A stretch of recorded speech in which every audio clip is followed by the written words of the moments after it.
Fala pessoal, tudo suave? Pra quem não me conhece, eu sou o Alvinho, dono desse canal aqui, e hoje eu tô trazendo mais uma recomendação de mangás pra vocês. O tema na qual eu vou estar recomendando hoje vai ser protagonistas overpowers em um mundo de fantasia. Então, antes de começar essa resenha aí, deixa o like, vamos bater uma meta de 300 likes pra esse vídeo, que vai ajudar muito o vídeo a ser recomendado para mais pessoas. Ambas as músicas de fundo desse vídeo vão estar aí na descrição do vídeo, junto com o canal que criou elas, então se tu curtir, dá uma passada lá. Se for a tua primeira vez aqui me conhecendo, já tá com o dedo no botão de inscrição e vem ficar de olho em toda a recomendação que eu trago semanalmente, é nóis! Porém, antes de começar o vídeo, merchanzinho básico de compra de mangás. Já achou que seria merchan de desenho, né? Troslei você. Basicamente eu queria pedir pra vocês que se um dia vocês forem comprar mangás na Amazon, vocês comprassem pelo meu link que vai estar aí na descrição. Tipo, não vai ter promoção nem nada, mas também não vai ter aumento de preço. A Amazon só vai me dar tipo um cachê pela recomendação que eu fiz a vocês. E meio que se eu juntar esse dinheiro na Amazon, eu posso até fazer um sorteio de mangás aqui no canal pra vocês. E é isso, vamos pro vídeo. O primeiro mangá de hoje é Kuro no Shoukanshi. Aqui a gente tem um isekai onde a gente acompanha o protagonista Kelvin, um jovem japonês que trocou suas memórias em troca de ir para outro mundo.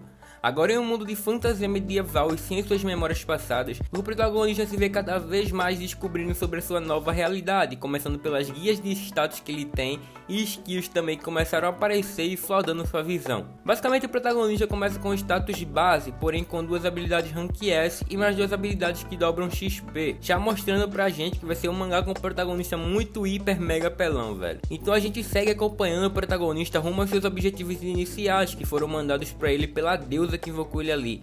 Primeiramente ele tem que se tornar um caçador e ser registrado na guilda, e aí vai seguindo os capítulos episódicos, na qual a grande maioria das vezes é o mesmo que a gente já está acostumado em muitos outros mangás, como por exemplo, ele indo caçar, ele pegando o Rimuru-sama como familiar, ele entrando em dungeons, ele juntando companheiros e companheiras ao redor dele, companheiros e companheiras, e lutando e derrotando todos os figurantes espancáveis que vivem enchendo o saco dele e se achando pra cima do nosso protagonista. Hitoribochi no Isekai. Sinceramente eu tô em dúvida se eu já recomendei isso aqui antes, mas vamos continuar. Aqui a gente acompanha mais um cenário Isekai em um mundo tão desenvolvido quanto a Europa no século X, ou seja, mais uma fantasia medieval, haha. Aqui a gente acompanha um protagonista que estava fora de sala, gazinhando aula daquele jeito, quando de repente toda a sala dele foi chamada para um Isekai. Porém, mesmo não estando na sala, o protagonista acaba sendo pego de qualquer jeito, mas ele foi enviado com um certo delay. Ele meio que se encontrou com o deus retardado lá, muito tempo depois de todos os outros que também tinham sido invocados. Por isso não tinha sobrado nenhuma habilidade boa para o nosso protagonista. Para vocês terem uma noção, tinha só sobrado as habilidades mais lixos, como ser um hikikomori, inutilidade, nit, ou seja, o protagonista estava destinado a ser um bostão.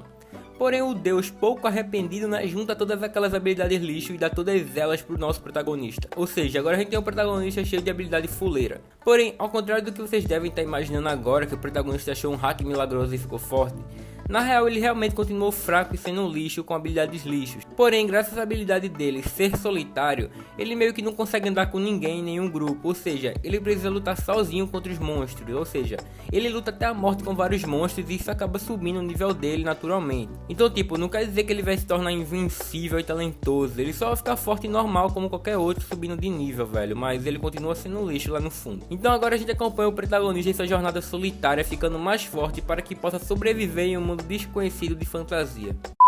Jigoku no Gouka, mangazinho de fantasia na Idade Média mágica aí.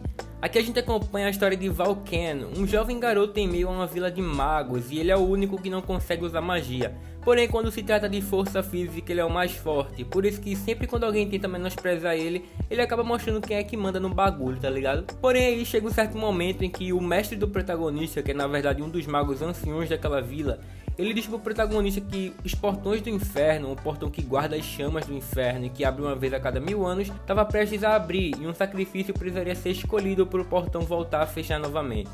Nisso aí ele diz que infelizmente os anciões da vila tinham decidido sacrificar o nosso prota, já que ele era o único que não conseguia usar magia, ele não tinha família e ele nem era daquela vila originalmente. Por isso o protagonista teria que se preparar, já que aquele lá era o último dia da vida dele, já que os portões do inferno queimariam até a alma dele, não permitindo nem a reencarnação. Bom, aí o dia chega e sinceramente o prota estava bem diferente com a situação. Não tinha nada que o prendesse na vida e ele simplesmente aceitou o destino de morte dele.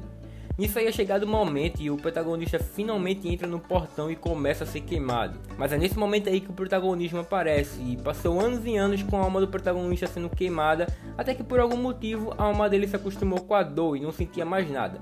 Basicamente ele estava começando a se sentir em casa lá dentro daquele portão do inferno. Então nisso aí, com o tempo, como forma de diversão, ele acabou absorvendo por acidente todas as chamas daquele portão do inferno. Então ele acabou finalmente podendo ser liberado a voltar ao mundo normal. E é aí que a história realmente começa. Após sair daquele portão, o protagonista percebe que passou milhares de anos lá dentro. E agora ele vai se aventurar em um mundo totalmente diferente do que ele conheceu e viveu. Sayonara Ryusei, um mangazinho com reencarnação que aqui a gente acompanha a Dran.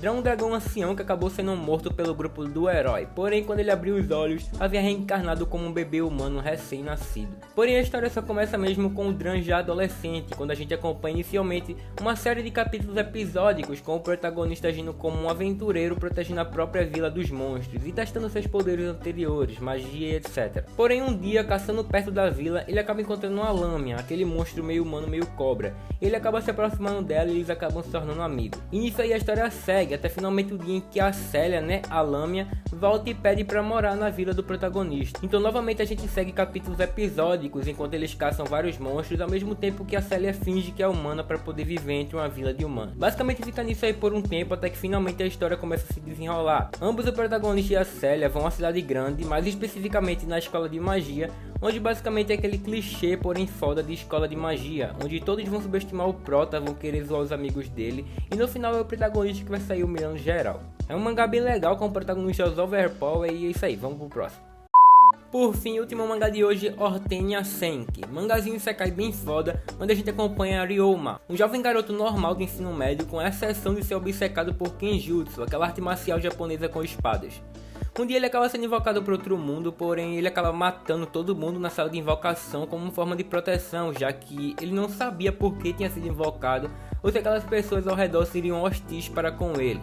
Com isso aí ele acaba se tornando inimigo do próprio reino que invocou ele ali. Reino esse que nem parecia ser tão mal até onde eu lembro, velho. Era só uma galera normal lá que tinha invocado o protagonista e o protagonista foi lá e matou eles. Mas voltando, tendo se tornado inimigo de um reino, ele acaba vagando por aí, pelo reino e termina por se tornar um aventureiro normal. Isso aí pelo menos até ele encontrar e salvar duas irmãs escravas que estavam prestes a serem violentadas. Então agora, tendo as duas como servas, a roda do destino começa a girar para o nosso protagonista. Ele começa a se envolver com outros reinos, com tramas políticas, além do que eu mais gosto que acontece em Isekai, que é aquele tipo de Isekai onde o protagonista conquista territórios de nobreza e vai guerreando contra outros territórios, ao mesmo tempo que ele também mostra a administração desses mesmos territórios. É o meu tipo favorito de Isekai. Esse Isekai que ele meio que no geral ele foge do comum, ele não é de nenhuma forma um Isekai leve como a maioria, mas ele também não pode se dizer que ele é 100% pesado. Eu diria que ele é só um mangá Isekai sério e, pelo menos na minha opinião, é um dos melhores mangás Isekais que eu já li. E é isso, espero que tenham curtido a recomendação. Se curtiram mesmo e chegaram até aqui, deixem nos comentários os mangás daqui desse vídeo que vocês lerão. E é isso, vou ficando por aqui, até o próximo vídeo, falou!